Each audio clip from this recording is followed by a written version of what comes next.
Yes, Assalamualaikum students. How are you all? I hope that you are all fine. Welcome to my YouTube channel, The Hope 786. Please subscribe the channel and click the bell icon so that you can watch my next video.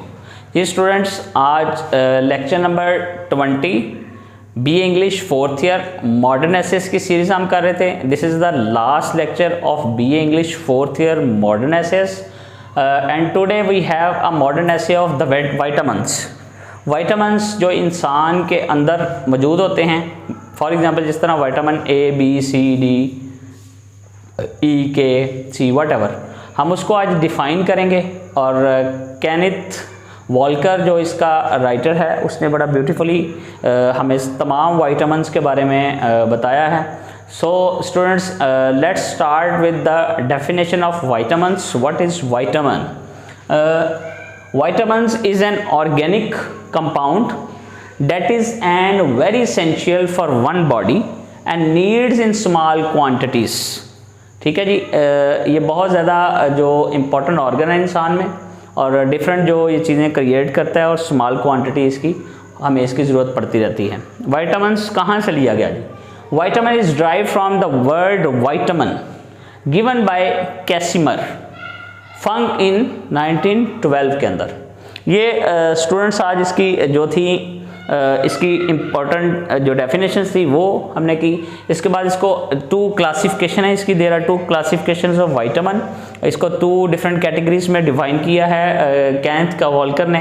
जिस तरह number 1 जो मैंने यहाँ पे लिखा हुआ है, fat soluble vitamin एक हिस्सा और वाटर सोलेबल विटामिन दूसरा हिस्सा. जो फैट सोलेबल विटामिन्स होते हैं उनमें हमें कौन कौन से विटामिन्स की ज़रूरत होती है? विटामिन ए, डी, ई और के.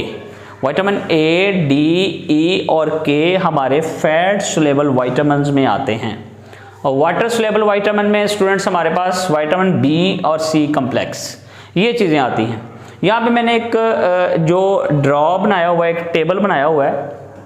उस टेबल के अंदर डिफरेंट जो विटामिन्स हैं, फॉर एग्जांपल विटामिन ए किस लिए काम आता है, उसकी वजह से अगर ना वो पूरे हों तो कौन सी बीमारी लग सकती है, उसका सोर्स क्या है, कौन से सोर्स से हम हासिल कर सकते हैं. तो let's discuss with this table और देखते हैं कि आपको किस तरह जो है वो ये आप किस तरह इसको लेते हैं. यहाँ पे मैंने इसको जो है वो इसके केमिकल नेम्स भी लिखे हैं students and this is very important lectures for you the today's lecture. Number 1 पे जिस तरह फॉर एग्जांपल विटामिन मैंने लिखा हुआ है ए. अब इसका केमिकल का ए का जो नेम है वो रेटिनॉल, उसे रेटिनॉल बोलते हैं बायो के लैंग्वेज में. जो मेडिकल लैंग्वेज है उसमें मेडिकल टर्म में सोर्स ऑफ विटामिन किस तरह हम ये हासिल कर सकते हैं? कैरेट्स, पपिया, लिवर ऑयल, मिल्क और बटर से हम ये कर सकते हैं. अगर ये चीज़ें हम इन चीज़ों से हासिल नहीं कर सकते और एक इंसान के अंदर विटामिन ए की कमी आ जाए तो वो क्या होती हैं? जिस तरह मैंने उसकी डेफिनेशन लिखी हुई है हेडिंग भी, diseases cause by deficiency of vitamins. जो विटामिन हमारे पास जिस चीज़ की डेफिशिएंसी होगी उसके डिफरेंट बीमारीज हमें लगती हैं. जिस तरह येरोफथेर्मिया इसके साथ हो सकती है. नाइट ब्लाइंडनेस होती है.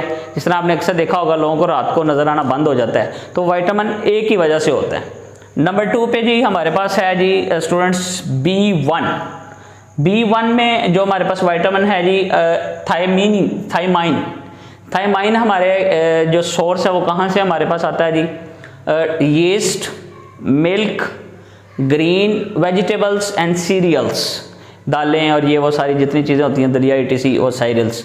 और डिजीज़ कौन सी थी? बेरी की. नंबर 3 पे हमारे पास है जी विटामिन है जो हमारे पास है B2. ये केमिकल नेम इसका क्या है जी? रिबोफ्लेविन. और इसके हम कौन से सोर्सेज से लेते हैं जी? डेयरी प्रोडक्ट्स और बनाना. डेयरी प्रोडक्ट्स से हम लेते हैं जिस तरह आप दही और मिल्क और ये वो सारी चीज़ें आप कह सकते हैं बनाना से. और इसकी जो डेफिशिएंसी से जो बीमारी पैदा होती है वो कौन सी है जी? चेलियोसिस, जिसे आप होंठ के जो फटना कहते हैं, होंठ फट जाते हैं आपके. स्टोमाइटिस इसका जो वर्ड है, सॉरी. नंबर 4 पे जो हमारे पास है विटामिन B3 जो नंबर 4 पे है, इसका केमिकल का नेम है नियासिन. इसको वर्ड बोलते हैं. नंबर 4 पे हमारे पास है जी बनानास इसका सोर्स है, एग्स हैं, वेजिटेबल्स और मीट। और इसको डिजीज़ कौन सी होती है? पेलेग्रा, पेलेग्रा इससे डिजीज़ होती है जी। नंबर 5 पे जो हमारे पास स्टूडेंट्स है B6 हमारे पास आ जाता है और इसका केमिकल नेम क्या है जी? पायरिडॉक्साइन, पायरिडॉक्साइन। और इस ये किस सोर्स से हमें हासिल होता है? मिल्क, ईट्स, एग्स और ग्राम से। और कौन सी हमें डिजीज़ लाहक होती है इससे? Convulsions, anaemia.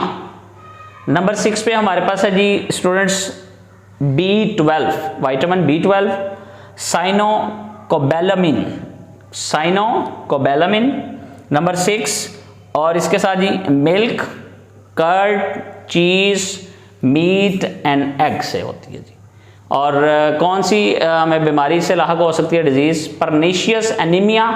हमारा नर्वस सिस्टम जो है वो ब्रेक डाउन हो जाता है, फॉल कर जाता है जी।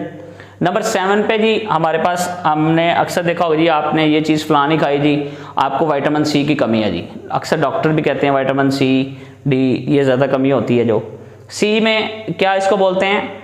एस्कॉर्बिक एसिड इसका जो केमिकल नेम है। और किस तरह होती है? साइट्रस फ्रूट्स, खट्टे फ्रूट्स जो होते हैं, आंवला और वेजिटेबल। और इसकी जो डिजीज़ है जी वो किस वजह से हो सकती है? Scurvy used as an antioxidant, oxidant, antibiotic जिसे आप बोलते हैं, और एंटीऑक्सीडेंट जो चीज़ें होती हैं उन चीज़ों से होती है। नंबर 8 पे हमारे पास स्टूडेंट्स जो है वो है जी विटामिन डी। विटामिन डी जो हमारे पास है जी वो कैल्शिफेरोस, इसका जो केमिकल नेम है कैल्शिफेरोस। ये किस चीज़ से होती है जी? हमें योफोसन टू सनलाइट, ठीक है, सनलाइट जो हमें धूप जो होती है उसकी वजह से, फिश और एग अगर हमने वो ना ली हो तो फिश की वजह से। रिकट्स होती हैं, बच्चे जो हैं वो टूट फूट का शिकार होते हैं, चिल्ड्रन। और रिकट्स बोलते हैं बच्चों के लिए और बड़ों के लिए। ऑस्टियोमेल्शिया एडल्ट्स की बीमारी इससे होती है। नंबर 9 पे जी विटामिन ई, टोकोफिरोल। टोकोफिरोल किस तरह ये होती है? व्हीट जैम ऑयल, नट्स की वजह जो है इसका सोर्स है जी, वेजिटेबल ऑयल और सनफ्लावर ऑयल, ये इसका सोर्स है इसको पूरा करने का। इससे मस्कुलर वीकनेस होती है, स्टर्लिटी होती है जिसे आप बांझपन भी कहते हैं, ये इस वजह से होती है। नंबर 10 पे जो लास्ट है हमारे पास है जी विटामिन के। विटामिन के इसका केमिकल नेम क्या है जी? फाइलोक्यूनन, फाइलोक्यूनन। ये इसका सोर्स क्या है स्टूडेंट्स? ग्रीन लीफी वेजिटेबल्स जितनी होती हैं उनसे होती है। और इसकी बीमारी अगर ये ना ले रही हो, पूरे ना कर रहे हो, तो क्या होती है? इंक्रीज ब्लड क्लॉटिंग टाइम, हमारा जो ब्लड क्लॉटिंग होती है उसको इंक्रीज करता है। Students, I hope that this lecture is very interesting for you people, and this is very important lectures at the end of this session of modern series. This is the 20th lecture, the vitamins by Kenneth Walker. I hope you people would be enjoyed as well. If you have any question at the end of this modern essay series, you would have to ask me on a comment box, and if you have another query, then would also ask me. Students, आज का ये lecture हमारा यहाँ पे इख्तिताम पजीर होता है और अब हम जो है नावल की तरफ मूव करेंगे। 4th ईयर के the old man and the sea की हमारी मॉडर्न एसे अल्हम्दुलिल्लाह कंप्लीट हो चुके हैं आज। उम्मीद है आप सबको मेरा ये लेक्चर पसंद आया होगा। Thank you very much.